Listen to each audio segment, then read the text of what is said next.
Bonjour tout le monde. Hello everyone. Jean-Guy Bourguignon. Monday, April 6th at 4 p.m. approximately. Yeah, 4 p.m.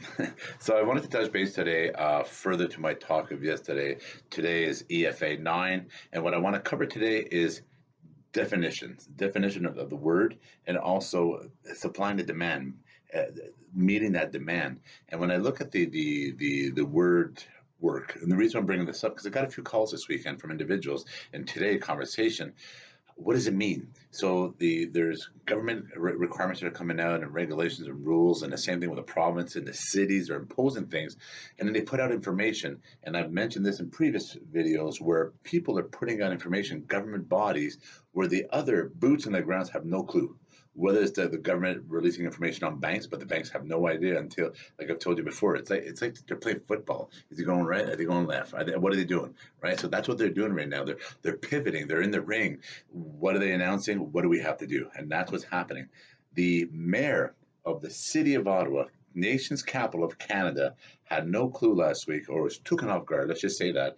Taken off guard when the Quebec started enforcing their borders, screening people going through.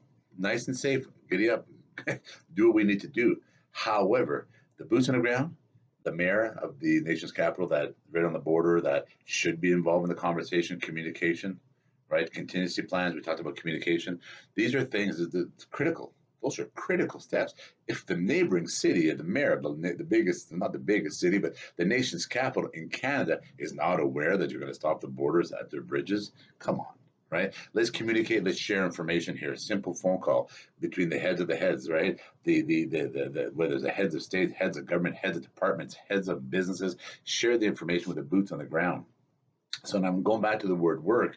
One of the definitions that came out, if you look at Section 30 under the Ontario rules now, who was essential service and who's not essential service. So they define under Sections 30 in the residential construction project, it states the project involves renovation, residential properties, and construction work was started before April 4th, 2020. But everybody's asking, what does that mean?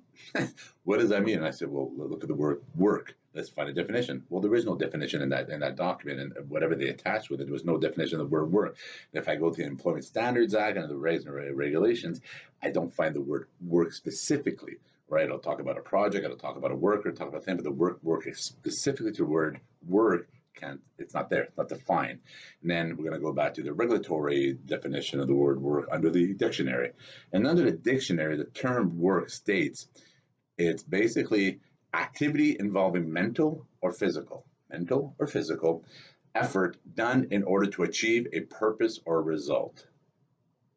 Okay, I'm going to repeat that. And the word work, noun, under a definition, under a dictionary, states activity involving mental or physical effort done in order to achieve a purpose or result. And then I tie that to the verb itself. It talks about result, especially in one's job, do work. That's what it's basically, that's what it's defined under. Mental and physical. Anything you've done mentally and physically to achieve a result. So the way I read this, the project involves renovation to residential properties and construction work was started before April 4th, 2020. So if you've done anything prior to April 4th, 2020, and when I say work, again, mental, physical, we all know this, that 2 week time lapse that we have for paychecks to people on payroll. Well, in the big percentage of sectors, individuals have to put in quarterly time frames, 6 months time frame, a year time frame, 2 year time frame before even seeing a fruit of their labor on their time, on their emails, on their phone calls, on their travel expenses, on their expenses altogether. That whole those hours and hours and hours and hours and hours sometimes don't come to fruition or results of that mental effort until months later. So they haven't even broke ground. They haven't even done anything physical, but mentally they've been working for.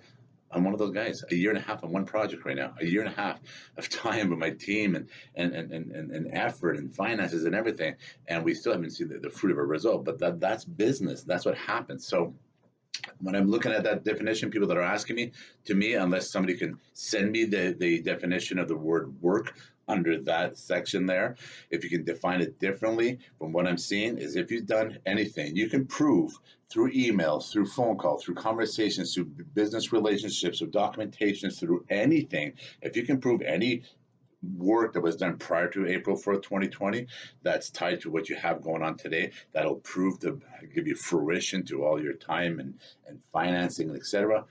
That's my definition, right? Unless somebody can prove me otherwise, and please educate me. I love to be educated. I'll share it. I'll share that information. So then I'm looking at the supply and demand in our nation. You heard Doug Ford this morning on our minister who talked about a week away from not having any PPEs. Then there was other clarification news that there is some stuff coming in from the U.S. There's some blockades from the U.S. and there's stuff coming in from our neighbors. And he talked about that making sure that we have our products, that we will make our own products in Ontario. Never again is this going to happen. I salute you, right? Amen, and let's get this done. We need to supply the demand. We have dairy farmers right now dumping all their supplies because they can't meet the supplies. The schools are closed, the hospitals are closed, everything is closed. Hospitals are open for obvious reasons, but all these large entities that usually order these products are not ordering nothing anymore. They're dumping all this now, all these dairy farms. Then you got your agriculture who can't even get workers in, and et cetera. They're going to find themselves in a situation losing crops, et cetera. And this is where we have to work together. We have to change, pivoting. All these industries that are pivoting their manufacturing lines, they're manufacturing PPEs or sanitizers that we talked about. Thank you. Keep doing that. Whatever you can do. There is a website out there right now. The federal government has put out a website, and it's called the National COVID-19 Volunteer Recruitment Campaign. Again, National COVID-19 Volunteer Recruitment Campaign. The federal government, Google that. They are looking for volunteers. If you have expertise, I'm assuming administrators, anybody that can manage files, anybody that can manage in the workforce I'm gathering right now, they're looking for volunteers. Not sure the criteria, but I heard that this morning, so I'm going to share that. So we need to make our own PPEs. We need to make our own sanitizer. We need to make our own wipes. Everybody's still looking for wipes. We need to pivot our lines. Companies out there, government, if you're listening, please, there's companies out there. Just tell them which materials you need. Tell them which materials would meet the face coverings that would prevent things from expelling, like saliva, or prevent from touching your face, that will block it from penetrating. There's materials out there. We all know that. The sleeves, all those giant sleeves, they come in giant rolls. There's materials out there. The companies would love to cut them all up and make them into nice printables or just plain. Whatever they need to do, they will pivot their production line and they will create products for you and at a very good price. But let them know what they need. Give them the criteria. Keep the PPEs for the hospitals. Keep the PPEs for the first responders. Keep the PPEs for those dealing with life and death patients. And have everybody else have access to good quality, safe materials that they can cover their face with, they can protect their hands, and then the cleaning supplies, right? Please don't waste your sanitizers every time. If you got soap and water, use your soap and water. Do that 20-second, 30-second rule. Keep the sanitizers for those that need it or for moments that you don't have soap and water, right? It's just basics. We all know that. And you know, they say with common sense, you have to have common sense. But we all know that we're all working collectively. We're all trying. For those that are not trying, please try, right? Not for you, for the love of others. So, Jean-Guy Bourguignon, EFA9, please, let's supply and demand. Let's meet our own supply and demand. The companies that can pivot their production line, please notify the government. Call the government department. Say, this is what I do. This is my company. This is what I can produce.